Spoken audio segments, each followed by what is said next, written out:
એક જ્યુરી સમક્ષ રજૂ કરવું જોઈએ અને જો જ્યુરી એને અનુમોદન આપે, જો ઇંગ્લિશ જ્યુરી એને જો એમ કે એ કરી શકશે તો જ એ ભારતીય ન્યાયાધીશ અંગ્રેજી ગુનેગાર પર કામ ચલાવી શકે. આનાથી ઇલ્બર્ટ બિલ લગભગ જાણે કે મૃતપ્રાય થઈ ગયું. એટલે કે ઇલ્બર્ટ બિલની જે આ કાનૂની સિસ્ટમ હતી એનો કોઈ અર્થ જ ન રહ્યો. એનો અર્થ એ પણ થયો કે ભારતીય ન્યાયાધીશ અને અંગ્રેજી ન્યાયાધીશને એક સમાન સ્તરે લાવવાની રિપનની જે મહત્વાકાંક્ષા હતી, જે ઉત્કંઠા હતી, એ ઉત્કંઠાને પણ અહીંયા રદ કરવામાં આવી, એને પણ કાપી નાખવામાં આવી. તો આ સેન્સમાં આપણે વિચાર કરીએ કે અંગ્રેજોએ જ્યારે લોર્ડ રિપન જેવો ઉદારમતવાદી વાઇસરોય ભારતીયોના ભલા માટે કંઈક કાર્ય કરવા જાય છે ત્યારે પણ એ કેટલી મોટી અડચણ ઊભી કરે છે અને એ કાયદો રદ કરાવવા સુધી જાય છે અને એ કાયદાને આખો જ ટર્ન આપી દેવો પડે છે. તો લોર્ડ રિપનનું આ એક બહુ મૂલ્ય કાર્ય જે ધોવાઈ ગયું, પણ એની અસર ભારતીય જનમાનસમાં બહુ મોટા પાયા પર થઈ. કારણ કે લોર્ડ રિપને કરેલું કાર્ય ભારતીયો ભૂલ્યા નહોતા. આનાથી ભારતીય સ્વતંત્રતા સંગ્રામને પણ એક નવી દિશા મળી. ભારતીયો જેમ અંગ્રેજી ઇલ્બર્ટ બિલ ભારતીય ન્યાય વ્યવસ્થાની અંદર આ સુધારા કરવા માગતું હતું, એનો મૂળ આશય એ હતો કે ભારતીય ન્યાયતંત્રની અંદર અંગ્રેજ ન્યાયાધીશ અને ભારતીય ન્યાયાધીશ બંને સમાન સ્તરે મૂકે. એનું જે ઉચ્છેદ થયો, એનું જે નાશ પામ્યો આ બિલ, એનાથી ભારતીયોને એક સંદેશો મળ્યો. ભારતીયોને એક સંદેશો મળ્યો કે એક વ્યક્તિ બહુ મહાન કાર્ય પણ કરી શકે છે. એ અંગ્રેજ હતો, તેમ છતાં એણે અંગ્રેજોના વિશેષાધિકારને ભંગ કરવાનો પ્રયત્ન કર્યો હતો, એના ઉપર લગામ મૂકવાનો પ્રયત્ન કર્યો હતો, એના પર પ્રતિબંધ મૂકવાનો પ્રયત્ન કર્યો હતો. તો ભારતીય સ્વતંત્રતાના સેનાનીઓ જે હતા આ સમયે, હજી તો ભારતીય સ્વતંત્રતા સંગ્રામ જાણે કે ઉગી રહ્યો હતો, ઊભો થઈ રહ્યો હતો અને સંસ્થાગત સ્વરૂપ લેવાનું પણ હવે બહુ જ નજીકમાં હતું. અને 1885માં આપણે જાણીએ છીએ કે લોર્ડ રિપનને ગયા પછી તરત જ એકાદ વર્ષ પછી ભારતીય રાષ્ટ્રીય કોંગ્રેસની સ્થાપના થઈ. એ સંજોગોમાં ભારતીયોએ એક વિચાર કર્યો કે એક વ્યક્તિ ધારે, જો એ વાઇસરોયના લેવલ પર હોય ધારે, તો ભારતીયોને સ્વશાસન પણ આપી શકે છે, ભારતીયોને સુખ અને સંપદા પણ આપી શકે છે, ભારતીયોને શિક્ષણ અને ન્યાયના સુધારા પણ આપી શકે છે. વર્નાક્યુલર પ્રેસ એક્ટ જેવો એક્ટ રદ કરી ભારતીય વાણી સ્વતંત્રતાને અવકાશ પણ આપી શકે છે. તો એમની સામે એક વિકલ્પો ખુલ્યા કે લોર્ડ લિટન કે લોર્ડ ડેલહાઉસી જેવા સામ્રાજ્યવાદી વાઇસરોય કેવા કામ કરી શકે છે અને લોર્ડ રિપન જેવા ઉદારમતવાદી વાઇસરોય કેવા કામ કરી શકે છે. આનાથી ભારતીય રાજનીતિને એક બહુમૂલ્ય દિશા મળી છે અને એ દિશા એ હતી કે હવે ભારતીય પ્રજા એ વિચારે છે કે જો લોર્ડ લિટન ખરાબ કામ કરી શકતો હોય અને લોર્ડ રિપન સારા કામ કરી શકતો હોય, તો જ્યારે ખરાબ કાર્ય થતા હોય ત્યારે એનો સામનો કરવો, જ્યારે સારા કાર્ય થતા હોય ત્યારે એને વધાવવાની એક પ્રોસેસ પણ ઊભી કરવી અને પોતાના અવાજને ઊભો કરવો, પોતાના અવાજને ઊંચો કરવો અને પોતાના અવાજને બ્રિટિશ સત્તાધીશો સમક્ષ મૂકવો, જેથી સારા કાર્યો કરનાર, ઉદારમતવાદી કાર્યો કરનાર વાઇસરોયની નીતિઓને પ્રસરાવી શકાય. હવે ભારતીય માગણી જે છે એ ભારતીય તત્વોની માગણી બહુ જ વધવાની હતી. આ એક ઇંગિત કરે છે, રિપનનો આ એક ઇન્સિડન્ટ જે ઇલ્બર્ટ બિલનો ઇન્સિડન્ટ છે એ ઇંગિત કરે છે કે હવે ભારતીય સ્વતંત્રતા સંગ્રામને એક નિશ્ચિત દિશા મળી છે પોતાનું સ્વશાસન માગવાની. છેક 1906માં આપણે ડોમિનિયન સ્ટેટસ માગીએ છીએ. ખેર, પણ 1892 સુધીના કાયદાની જો વાત કરીએ તો 1885 પછી સ્થપાયેલી કોંગ્રેસ બહુ જ વ્યવસ્થિત રીતે બંધારણીય કાયદા માગવાની સ્થિતિમાં આવી ચૂકી હતી અને એનો અર્થ એ થયો કે રિપને કરેલું આ કાર્ય, રિપનની અને અન્ય વાઇસરોયની થયેલી પ્રજા દ્વારા તુલના, પ્રજામાનસમાં રિપનનું પડેલું એક પ્રતિબિંબ જે ઉદારમતવાદી પ્રતિબિંબ હતું, જે સુસ્પષ્ટ પ્રતિબિંબ હતું, જે લગભગ પોઝિટિવ પ્રતિબિંબ હતું, જેણે લોર્ડ લિટનના નેગેટિવ કાર્યો જોયા, એમણે જ લોર્ડ રિપનના પોઝિટિવ કાર્યોનું પણ એનાલિસિસ કર્યું. ત્યારે એમને લાગ્યું કે ખરેખર આપણે જો લોર્ડ રિપનને કરેલા કાર્યો જેવી માગણીઓ જો મૂકીશું તો ભવિષ્યમાં સરકારે પણ આપણી સમક્ષ નમતું જોખવું પડશે અને એટલા માટે જ હવે ભારતીય રાજનીતિએ એક નવી દિશા પકડી.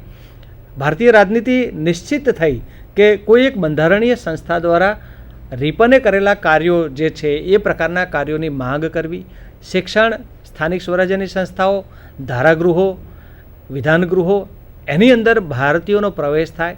આઈસીએસની પરીક્ષાઓ જેવી બાબતોને મહત્તમ માર્ક્સ મળે, મહત્તમ પ્રતિભાવ મળે અને ભારતમાં આઈસીએસની પરીક્ષા લેવાય. એટલે વર્નાક્યુલર પ્રેસ એક્ટની સાથે સાથે જેમ આઈસીએસની પરીક્ષાની વયમર્યાદા 22થી કરીને 19 કરવામાં આવેલી લોર્ડ લિટનના સમયમાં, આપણે જોઈએ છીએ કે 1885 પછી ભારતીય ઇન્ટેલેક્ચ્યુઅલ્સ જે માગણી કરે છે એમાં એક માગણી, બહુ જ મહત્ત્વપૂર્ણ માગણી એ હતી કે આઈસીએસની પરીક્ષાની વયમર્યાદા વધારવામાં આવે. એટલું જ નહીં પણ આઈસીએસની પરીક્ષા ભારતમાં પણ લેવામાં આવે. તો એનો અર્થ એ થયો કે લોર્ડ રિપને આ જે વાવેલા બીજ હતા એ ભારતીય સ્વતંત્રતા સંગ્રામની અંદર ક્યાંક ને ક્યાંક ઉગીને નીકળે છે. અને એ ભારતીય સ્વતંત્રતા સંગ્રામની જે માગણીઓ છે, જો એનું આપણે એનાલિસિસ કરીએ તો આપણને ચોખ્ખું દેખાય કે લોર્ડ રિપને જે સ્થાનિક સ્વરાજ્યની સંસ્થાઓ, ઇલ્બર્ટ બિલ અને હન્ટર કમિશન દ્વારા જે કાર્યો કરવાનો પ્રયત્ન કર્યો હતો એનો ચોક્કસ પડઘો આપણને એ સંદર્ભે મળે છે.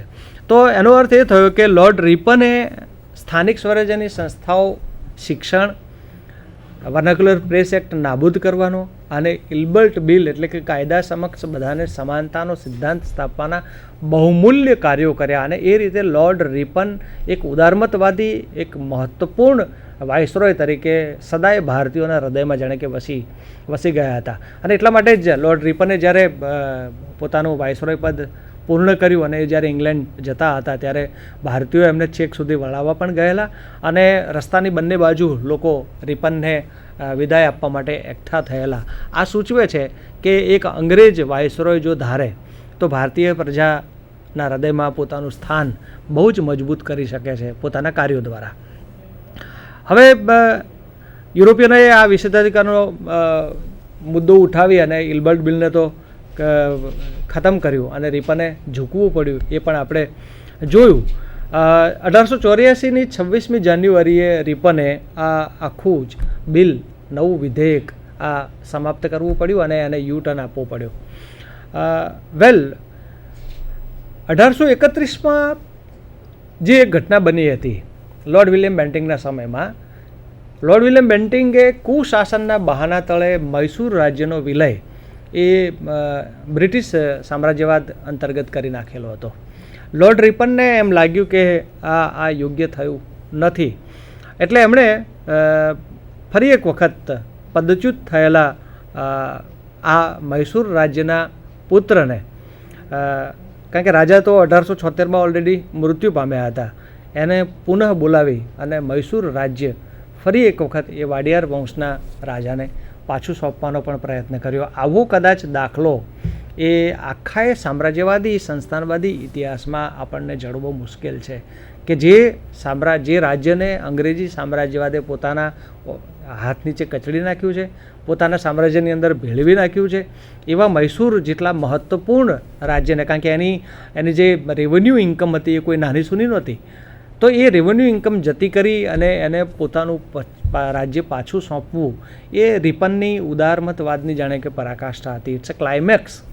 અને રિપન આ ક્ષેત્રે ભારતીય જનમાનસમાં એટલી હદે છવાયા કે સ્વતંત્રતા પછી પણ રિપનના આ કાર્યોનું અધ્યયન આપણે કરીએ છીએ અને રિપનના આ કાર્યોને આપણે સતત નવાજતા રહીએ છીએ. તો એનો અર્થ એ થયો કે લોર્ડ રિપન એ તમામ ગવર્નર જનરલ અને વાઇસરોય, લગભગ 190 વર્ષનો આપણો એક આખો જે અંગ્રેજ ઇતિહાસ છે ભારતની સાથે સંકળાયેલો, 1757થી લઈને 1947 સુધીનો 190 વર્ષનો જે ઇતિહાસ છે, એમાં અનેકવિધ પ્રકારના વાઇસરોય અને ગવર્નર જનરલ આવ્યા અને પોતાની કેટલીક નીતિઓને કારણે એ પ્રજામાં ઘણા બધા માનીતા પણ થયા, અણગમતા પણ થયા. લોર્ડ લિટન કેટલાક કાર્યોમાં માન્યતા પણ થયા, કેટલાક કાર્યોમાં અણમાન્યતા પણ થયા. એ જ રીતે લોર્ડ કર્ઝન કેટલાક કાર્યોમાં માન્યતા પણ થયા, કેટલાકમાં અણગમતા પણ થયા. તો ઘણીવાર કેટલાકમાં મિક્સ ડ્યુઅલ પર્સનાલિટી પ્રકારનું લાગે કે એમણે કેટલાક કાર્યો સારા કર્યા, કેટલાક ખરાબ કર્યા. પણ રિપનની જ્યારે વાત આવે છે ત્યારે રિપનના દરેક કાર્યોમાં આપણને પોઝિટિવિઝમ જોવા મળે છે.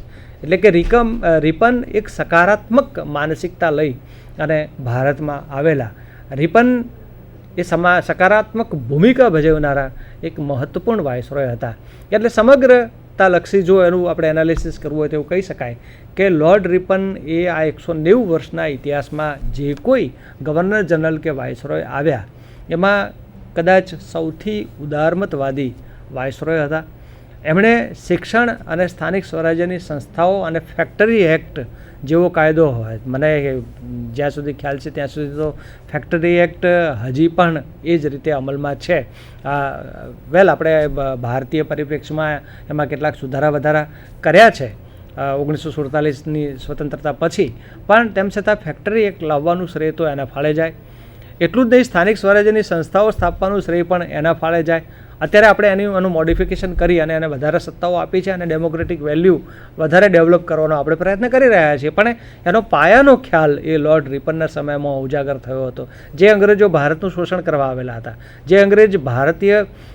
જે અંગ્રેજ સામ્રાજ્યવાદ ભારતને પોતાના શોષણનું એક બહુ જ બહુમૂલ્ય સાધન ગણતા હતા, એવા સામ્રાજ્યવાદી અંગ્રેજોમાંથી એક વ્યક્તિ આવો ઉદારમતવાદી કાર્યો કરે એ ખરેખર ન માની શકાય એવી હકીકત છે. પણ it's a fact, it's a historical fact. અને ઇતિહાસ એની સાક્ષી પૂરે છે કે આ માણસે ઘણા પોઝિટિવ પગલાઓ લઈ અને ભારતીય રાજનીતિને એક નવી દિશા આપી.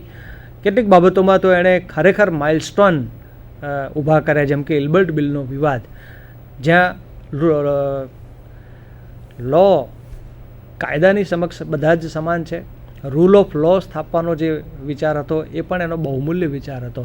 તો આ રીતે સમગ્રતાલક્ષી જોઈએ તો 190 વર્ષના ઇતિહાસમાં લોર્ડ રિપન એ ખરેખર એક સિરમોર સ્થાને બેસે છે અને એના ઉદારમતીવાદી કાર્યોને આપણે આજે પણ સંભાળીએ છીએ અને એના રીતે વખાણ પણ કરીએ છીએ.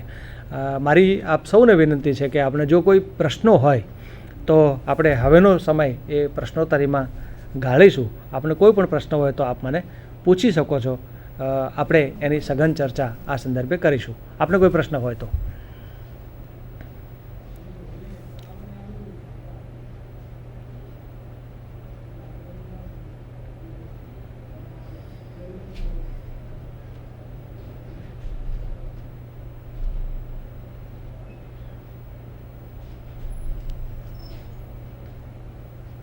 મને લાગે છે કાં તો બાપ સૌને ખૂબ સારી સમજણ પડી છે અથવા તો આપણે જે જોઈતું હતું એ કદાચ મળી ગયું છે એમ પણ માની શકાય. લોર્ડ રિપનને પહેલાં તમે જે વાઇસરોય અને ગવર્નર જનરલની અને ભણ્યા છો એનું તલસ્પર્શી દર્શન કરો. લોર્ડ રિપનને એની સાથે સરખાવવાનો પ્રયત્ન કરો. લોર્ડ રિપન બાદ જે શાસકો આવ્યા છે, વાઇસરોય થઈને આવ્યા છે, એમાં ખાસ કરીને કર્ઝનની સાથે પણ રિપનની તુલના કરવાનો પ્રયત્ન કરો. આ વિદ્યાર્થીઓ માટે મારી એક અપીલ છે કે એ લોકો કર્ઝનને અને રિપનને, લિટનને અને રિપનને, ડેલહાઉસીને અને રિપનને એનો એક કમ્પેરેટિવ સ્ટડી કરવાનો પ્રયત્ન કરે અને એ બધાના કાર્યોનું એનાલિસિસ કરવાનો પ્રયત્ન કરે. તો એનાથી એમને ઘણો બધો ફાયદો થશે. વાઇસરોયનું એક લિસ્ટ તૈયાર કરે અને એમના મહત્ત્વપૂર્ણ કાર્યોને એ એક તરફ લખતા જાય તો પણ વિદ્યાર્થીઓને આનાથી પુષ્કળ માહિતી મળશે અને વિદ્યાર્થીઓને એ ખૂબ ઉપયોગી થશે. લોર્ડ રિપનનું ની સાથે સાથે આવા કાર્યો કરવાથી તમારું પોતાનું જે ડેવલપમેન્ટ છે એ પણ થશે અને ભારતીય રાજનીતિ કઈ રીતે ડેવલપ થઈ રહી હતી, ભારતીય ડેમોક્રેસીમાં કઈ રીતે વેલ્યુ પ્રસ્થાપિત થઈ રહ્યા હતા એની આખી સમજણ આપને મળશે. મને લાગે છે લોર્ડ રિપન વિશે આપણે જે કંઈ ચર્ચા કરવાની હતી એ ચર્ચા પૂર્ણ કરી રહ્યા છીએ અને ફરી એક વખત આપણે આવતા સપ્તાહે નવા એક વિષય સાથે મળીશું. ત્યાં સુધી નમસ્કાર.